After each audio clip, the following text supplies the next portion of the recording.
Hey everybody, it's John with National Sports Entertainment, and happy Halloween. Uh, I actually was looking into Halloween to try and find some kind of symbolism with these games, but I think that's just going to lead us down a rabbit hole that we're better not exploring. It would be interesting if the Astros came out with orange and black. They do have like orange and blue, so it'd be interesting to see what colors. Sometimes they do stuff like that, but I looked more into the metrics that I like. And actually, one thing that I forgot to go into in my last video when I was going over Russell was and the Broncos. And the reason I wanted to bring it up is I think it's a cool stat.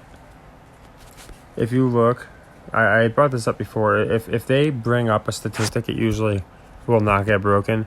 But earlier this year, Matt Ryan passed Breeze to become fourth all-time in fourth quarter comebacks when he beat the Broncos. So what I find interesting here is Russell Wilson passed Joe Montana this past Sunday for 27th all-time comebacks. They didn't say a word about it. Now in another game, Russell was going for a comeback, and they said, he's one behind Montana for all time.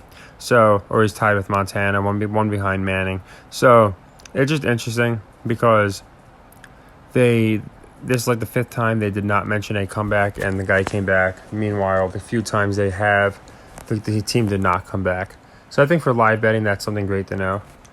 Regarding today's games, I wanted to go into. I already placed quite a few, and I'll show you why. It just they're games that I believe are either they're good narrative games. Some I think could be traps, but the games that I like are, and yeah, I do like Blazers. I keep piling like every now and then just a little bit more on them to win that division, to win the conference. And I'm going to go into the college as well. This is tomorrow's game. While it's open, I like Ohio +3. I'll go into that more as well, but basically I just like the metric. They've only lost one game against the spread, Buffalo I'm talking about. Buffalo's only lost one against the spread. I think that changes, and it looks like a trap game. Now going into the basketball games, I chose the Wizards with 6 for the simple reason this is a great game for Philly to lose, a game they shouldn't lose, quote, shouldn't lose, and that's what's going to happen to them a lot this year, I think. They're going to lose games like this. It pushes guys like Beal and Porzingis, and at the same time, it kind of pushes that, is Doc getting it done? He should have won this game, right? So I like the Wizards. I like them with the 6 points especially. So I think between the Doc narrative, where I don't think they're going to get off to a stellar start, I think they will wind up taking the division, but I don't think they're going to have an amazing start.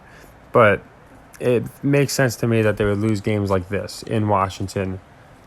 You can kind of explain it away, and it's not too obvious, and a lot of people are going to be taking Philly. So I bought a point. I do like Washington here. This is a later game. I like the over on the Clippers, and my metric on this. Over time, these things don't hold. So if you look at the over-under, you see the Clippers only 1-5. I think that changes. They get about into at least the 20% range. And again, if it doesn't happen this game, I'll probably just double up next game. That's why I do it that way. But yeah, so I definitely like the Clippers to go over in that game. And then I also have the Clippers with 9. I bought half a point. I think it's going to be. They haven't had a great showing all year. Meanwhile, Vegas still has them as one of the odds-on favorites to win the West. They have them winning a lot of games. That being said, they can't be presented like the Lakers or Nets. They have to be presented differently. And they got to win games like this by a lot, like Dallas does too, Memphis. So I think Clippers -9 here is a great metric. I think they win this. And again, they're like 1-5 against the spread. Eventually that evens out, especially with better teams. With baseball, so what I did was I picked the Astros to win, and then I also picked them to cover. I did 25 to win and 15 to cover. This is going to be a leg 2 because we're essentially winning 40, but we're only betting 40. So it might wind up washing, but this is going to be the leg 2 and just to show you all of the series.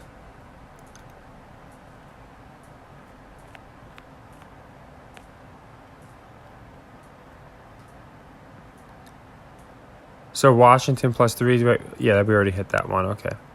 Here it is. So for sequence 97, because like I said, we had some open sequences from a bit ago. I always like to close them out. So that's what I'm doing here. We're doing 40 to win. I don't know why I wrote 55. It's going to be to win 40. It's going to be a $20 profit.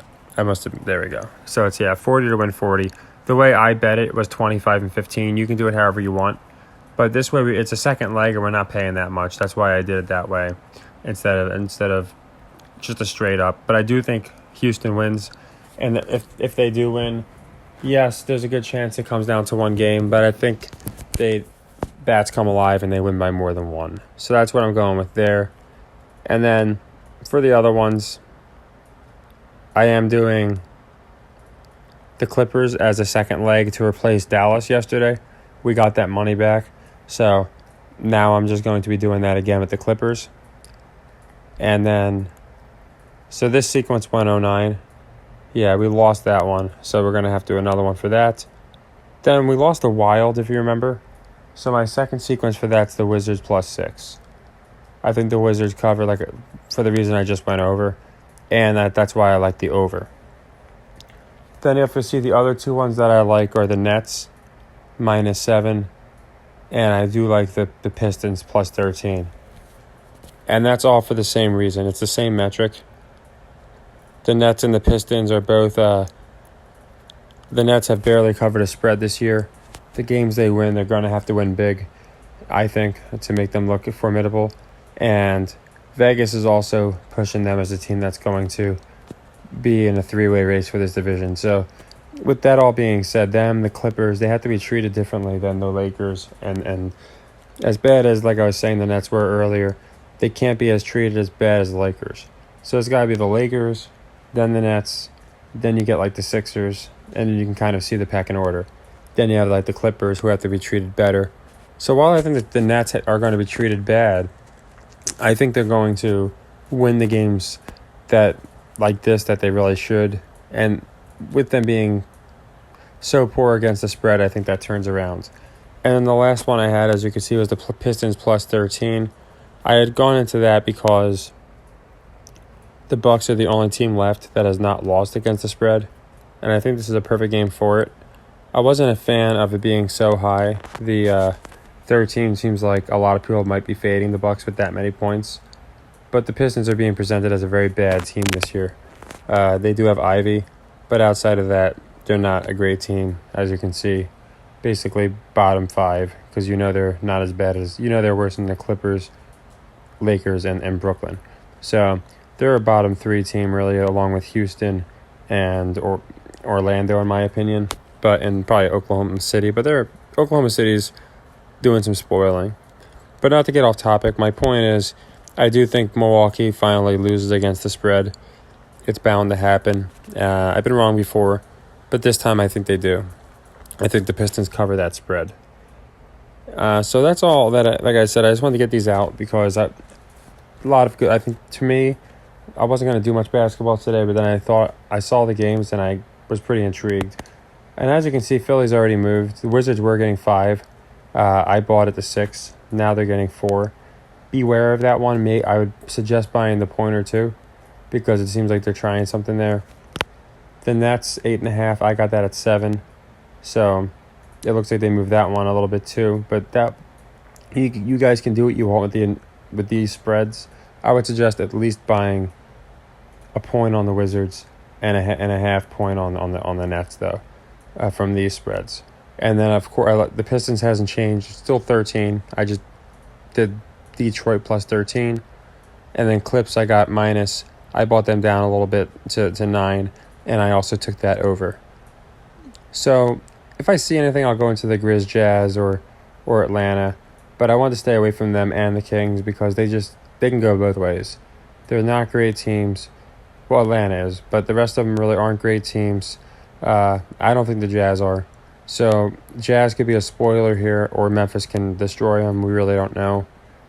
Raptors, Hawks, I think they're pushing the Hawks early, but we're going to see the same thing. They're like an 8 seed. Trae Young is like Chris Paul, where he can be great or terrible. And Kings, Hornets, just aren't good teams. So that's the reason I'm avoiding those games. I try and stick to the ones that are going to get the narratives around the league. Giannis, the Clips, obviously the Nets and the Sixers. So that's who I like. And like I said, I'll get out. If I do decide to go on the Grizzlies or another game, I will let you know. And as far as the football, yes, I like Ohio plus the 3. I do think that they wind up ending Buffalo's against the spread. And I'll go more into that one, but there's not much to go into there. You see here, they're up here at 6-1. That just doesn't hold. 85% doesn't hold. You might have one team that'll finish in the 80s. So that's why I like fading Buffalo here. But I think we have a good basketball day, and I think the Astros win as well. So take care, everybody, and happy earnings.